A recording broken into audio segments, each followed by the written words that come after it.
The man who didn't shoot Malcolm X. Khalil Islam, now 72 and stooped over but still dapper in his purple embroidered kufi and impeccably clipped silver beard, used to go to the Audubon Ballroom on Broadway and 166th Street to see the big dance bands. Those were my dope and jazz days, says Khalil, who never guessed his life would change forever on February 21, 1965, the cold winter afternoon Malcolm X was assassinated at the Audubon.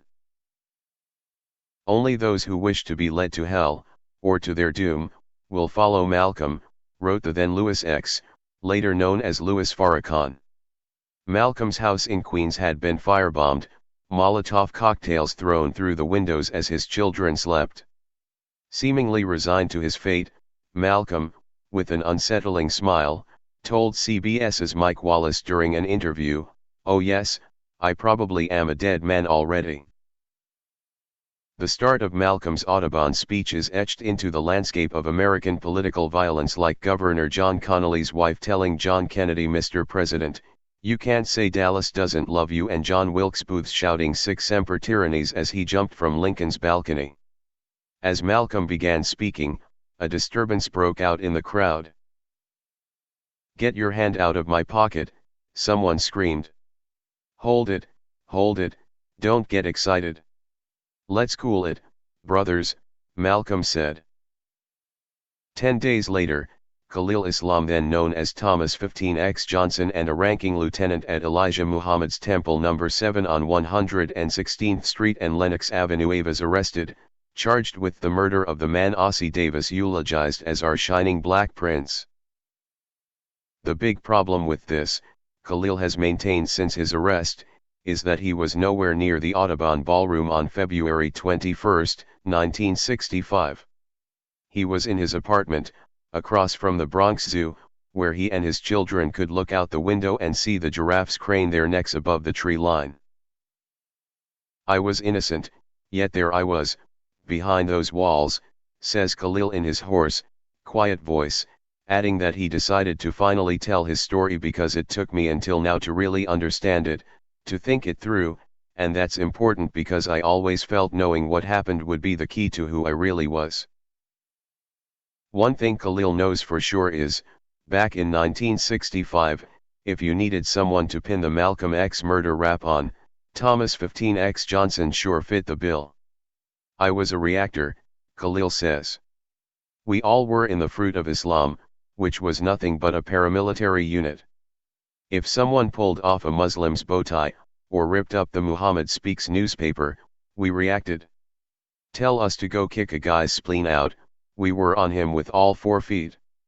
We were martial artists, but we weren't training to become black belts, we were training to kill black belts. You didn't want to see us coming. I had this other case pending, with a gun involved. I was out on bail when Malcolm was killed. That buried me, how violent I supposedly was. But really, everyone just wanted it swept under the rug. It was only a year after the Harlem riots. Things were so inflamed. The cops figured one Muslim was as good as another. The nation didn't help me. They probably sat down, had a cup of coffee, and made the decision to throw me to the wolves. That protected everyone else. They picked the right guy, because even if I felt I was going berserk watching myself get framed, they knew I would never talk, never give anyone up. That was my mentality, straight up, what I thought was a righteous Muslim. The fact was, I was just the patsy. The perfect patsy." "Scene of the crime," said Khalil, still the assassin of record, as he stood in the lobby of the Audubon Ballroom, now home to the Malcolm X and Dr. Betty Shabazz Memorial and Educational Center. The museum features videos depicting Malcolm's life and times. "A lot of familiar faces," Khalil said, pointing out footage of Louis Michaud, owner of the National Memorial African Bookstore, whose motto was the House of Common Sense and Home of Proper Propaganda. Khalil often saw Malcolm in the 125th Street shop, reading Hegel. Hegel was his man. "There's James," Khalil said, identifying James X, a minister from a New Jersey mosque. James was murdered in retaliation for Malcolm's death, Khalil says. In response, he says, James' killers were themselves murdered, their decapitated heads mounted on a row of parking meters. Another video had Malcolm's famous chickens coming home to roost speech following JFK's assassination. I was right there when he said that, Khalil said, indicating a spot just barely outside the movie frame. Khalil also pointed out the agents. Every other man was a cop, said Khalil, who was compromised at his trial by dutifully lying to protect John Ali, Elijah Muhammad's national secretary who many came to believe was an FBI agent. I screwed myself lying to protect an informer, Khalil says, shaking his head. Nowhere in the copious literature, at least in nothing I came across, does anyone make the case that Thomas 15X Johnson was guilty as charged. Still, there was something unsettling about being in this place, with this man. Khalil said he didn't do it, and after spending a good deal of time with him, I had every reason to believe him.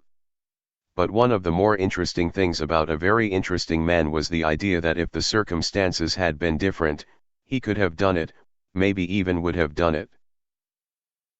If we caught someone smoking a cigarette in the mosque, we'd throw them down the stairs head first, Khalil said, with a straightforward steeliness. You didn't break the rules. Malcolm knew that. So what did he expect, saying those things about Elijah Muhammad? That was one of the first tenets of the religion, you don't criticize the leader, for sure you don't do it to white people. The truth is, I thought the man was worthy of death. But that was then and this is now. The man he once was, Thomas 15X Johnson, is long gone, Khalil said, passed on, burning in hell, fried like a chicken in the electric chair. Now, standing in the Audubon lobby, he said, it was horrible what they did to Malcolm. Blasting a man in front of his family. His baby's right there. Betty crying. It's enough to make you sick. Khalil cocked his head. You know, Malcolm and I spent a lot of time together when he was in the nation. That was my job, to make sure he had a parking space out in front of the mosque, to pick up groceries and drive them to his house in East Elmhurst. He used to ask me, Thomas, why don't you talk? He said men who didn't talk made him nervous. Khalil thought perhaps Malcolm was just trying to find someone he could be loose with, because believe me, he was never, ever, in a rush to go home, but I didn't think it was my place to speak to Malcolm X. He was the top minister. A brilliant man. What was I going to say to someone like that? I was an uneducated fool, a soldier, with blinders on. I was just trying to be a respectful Muslim, keeping my mouth shut. Asked if he still felt that way, Khalil said, no. Now it would be different. We'd have a lot to say, him and me. Thomas 15X Johnson, Center, age 30, arrives at the police station on homicide charges.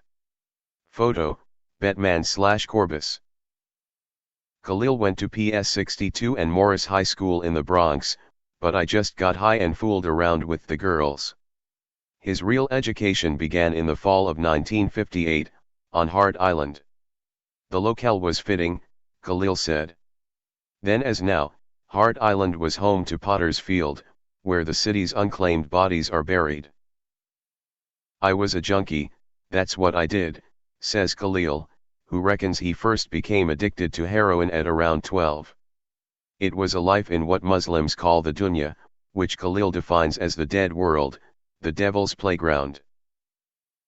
According to Khalil, Thomas Johnson, his given slave name he now calls it his government name, had a really beautiful childhood, especially when he lived with his grandparents near Atlantic City.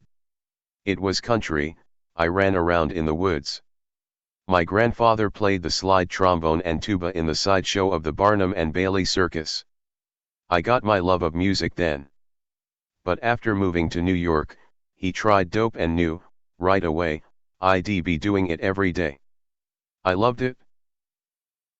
The cops figured one Muslim was as good as another. The nation didn't help me.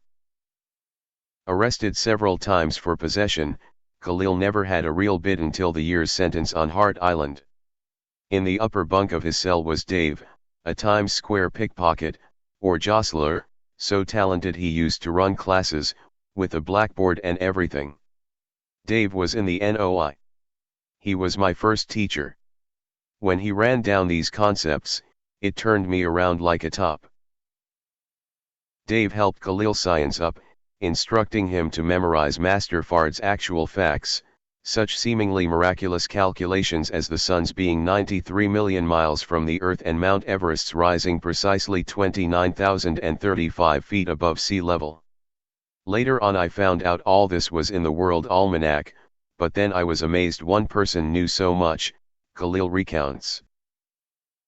Johnson, now Khalil Islam, was one of Elijah Muhammad's enforcers. Photo, courtesy of Khalil Islam. I thought this was the secret knowledge hidden since slavery, when we weren't even allowed to read a book. I got so excited. I never thought like that. The truth is, I never thought at all. Out of jail, Khalil headed to Muhammad's temple number 7. I'd walked by the place for years to buy dope and never once noticed it. Now I was in the mosque every day. Funny how the center of your life can shift like that less than half a block away. My parents noticed a change. I'd kicked dope, was dressing up, being neat. I wouldn't eat pork. My mother asked me who told me not to eat pork. I told her, the Honorable Elijah Muhammad. It was in his book, How to Eat to Live, how the hog was a hybrid, grafted animal, a combination of cat, dog, and rat. I wasn't going to eat no rat. My mother, a nice Christian lady, reminded me that when I was young, I wouldn't eat pork. She'd make ribs, bacon, and I'd refuse to eat it. My father would beat me in the attic about it. We're not making special food just for you, he'd scream. Still wouldn't eat it. It didn't taste right. My mother said she could understand me not eating pork now I was a follower of Elijah Muhammad. She wanted to know, who told you then? The question haunted Khalil, because how did I know not to eat pork when I was 5 years old? I think I've always had a spiritual calling inside me. That's what the drugs were about, trying to find another reality, beyond the surface. Khalil soon became a tremendous black Muslim. To get one's X, it stands for the unknown African/Asiatic name stolen by slave traders. He was Thomas 15X because 14 other Thomases had joined number 7 before him. The applicant had to submit a letter, in perfect cursive, to Mr. W.F. Muhammad, our dear Savior Allah, our deliverer. It often took prospective Muslims weeks to craft an acceptable draft. But I got mine on the first shot, Khalil said. Seen as a man of promise, he was sent out to peddle copies of Muhammad Speaks. Khalil advanced quickly, making lieutenant in a year, a rare accomplishment. Malcolm X complimented Khalil, saying, "You must be a righteous Muslim." Malcolm X's take on the mother plane can be found in his voluminous FBI file, in which he is referred to as Malcolm Little. As for Bureau Director J. Edgar Hoover's reaction to the following report, one can only guess. Little told the group that there is a spaceship 40 miles up which was built by the wise men of the East, and in this spaceship there are a number of smaller spaceships and each one is loaded with bombs. Little stated that when Elijah Muhammad, sick of Chicago, Illinois, gives the word, these ships will descend on the United States, bomb it and destroy all the white devils. According to Little, these bombs will destroy all the devils in the United States and that all the Muslims in good standing will be spared. The mother plane, Khalil moans. It was supposed to take us away. To exactly where, that part was never discussed. Everyone's got their destiny. He had his, I had mine. We both suffered. Shuttled between Green Haven, Wallkill, Attica, Auburn, and Clinton, this last being a real plantation, with inbred guards would make you crawl on your knees across broken glass for kicks. Khalil soon reached a spiritual impasse. He thought he'd use his time to become a better Muslim. But after memorizing all the lessons from the NOI problem book, he realized there was nowhere to go. Islam was what Elijah Muhammad and Fard Muhammad said it was. Nothing more. We weren't supposed to question it. I'd reached the end of the road, and I still had another 20 years in jail. He began reading the Quran. We never did in the nation. We didn't even pray right. But once I started with the book, I never stopped. I can't stay out of it, even for an hour. So I knew that Allah was invisible, that there was no way he would have appeared as a human being the way I was taught Fard Muhammad did. One day, I ran into this mathematician in the prison yard. I was working on an equation handed down by Fard Muhammad about cracking the atom. This was supposed to make it possible to weigh the entire city of Detroit. The mathematician looked at my figures and laughed. It amused him, me trying to solve this unsolvable problem. I almost punched the guy out. Who was he to insult Fard Muhammad, put down my religion? But it kept happening. We believed Ramadan came in December, around Christmas. In jail, I met some regular Muslims. They knew Ramadan was different every year, according to the phases of the moon. They thought I was a fool. Malcolm X described a similar process, freeing himself of NOI fantasies during his Mecca pilgrimage. Yeah, Khalil says. Malcolm found out in Saudi Arabia. I got the message in Attica. Khalil professes no animosity at being taken in by Elijah Muhammad's bootleg Islam. He says, I had to start somewhere, so when I left the nation's teaching behind, I didn't feel betrayed. I felt I was making progress, that I wasn't one of the dupes anymore. This is how Khalil looks at it. Education is an endless evolutionary struggle against natural gullibility and stupidity, a constant process of pulling the covers off falsehoods. It is a process most critical for American blacks, Khalil says, because most everything you hear is some kind of lie. In this way, he offers Elijah partial absolution, since the way black people have been treated has been so outrageous that you needed a story just as outrageous to go up against it. As Elijah Muhammad said, the world is full of tricknology, and Khalil Islam has been tricknologized against more than most. His main response to his imprisonment has been not to get bitter. What good would that do, in solitary confinement? I know they'd like to see me crying in the corner, sucking on a bottle of Thorazine. Well, that wasn't going to happen. With all the violence around the nation, being in the joint probably saved my life. But it did more than that. It made my life. But that didn't mean I was going to start following Jesus Christ or whatever. I was a Muslim. An American Muslim. That's why I was so happy to see W.D. Muhammad, because I knew he was different. I knew he was truly a man of God. He told me to look him in the eye and tell him whether or not I had anything to do with killing Malcolm X. I knew they were friends, so he wasn't asking just as a leader but also as a man. I told him I didn't do it. That was when he gave me my name, Khalil Islam, which means friend of God. I knew, however long they kept me in jail, whatever they did to me, I was exonerated.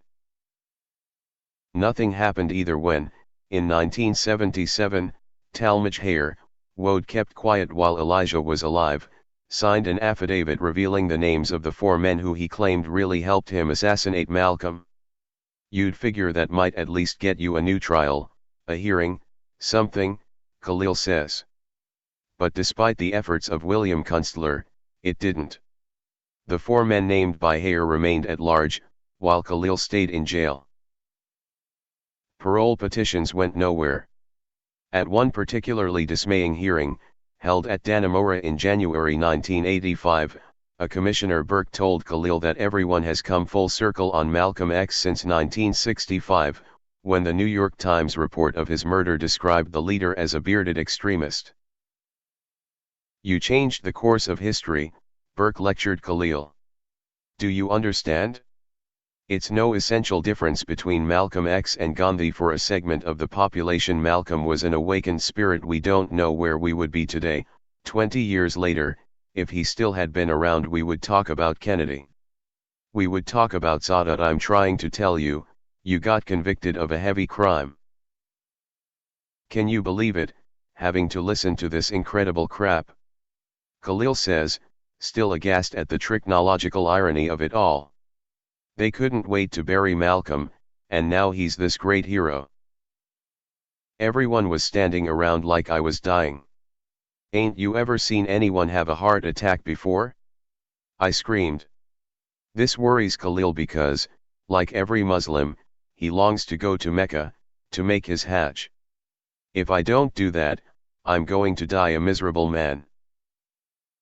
4 decades after his conviction, Khalil maintains an uneasy relationship with the memory of the famous man he didn't kill. Asked if he ever has to fend off people angry about his alleged crime, Khalil says, "It has never happened, not in the joint, not outside. If it did, I'd just tell them the truth. But people are strange. Not so long ago, this lady was looking at me. Now, I'm a Muslim, I don't backstreet around, but I played along. She wanted to know what it was like, shooting Malcolm. When I told her I didn't do it, she lost interest. She vanished." Khalil's own feelings are more complicated. "This thing destroyed my family, how am I supposed to feel?" He is still rankled by an incident at the trial, when Betty Shabazz, Malcolm's widow, unable to identify Khalil on the stand, passed the defense table and began screaming, in full view of the jury, "They killed my husband. They killed him." After all those days I'd wait out in the rain in front of her house with her groceries. I couldn't help wondering if that was just part of the setup, Khalil says pitilessly. They should have given her an Oscar for that. When it comes back to Malcolm X himself, however, Khalil's voice softens. He was a sitting duck. God would have had to come down and pull that man out of there. That's the only way he would have survived. Everyone's got their destiny. He had his, I have mine. Our paths crossed, and we both suffered. It is a conversation, as Khalil says, that could go on for miles and miles. But now, his book Bag Stuffed with Stolen Continents, The New World Through Indian Eyes, by Ronald Wright, William James Varieties of Religious Experience, Khalil Gibran's poetry, and some tomes about how the Masons, the Illuminati, and the Council on Foreign Relations run everything. Khalil complains about not having enough time to read, to get into things. Ask Khalil if he misses the peace and quiet of the joint, he just laughs. "Oh," he says, "I was praying. It's something I got used to in the joint.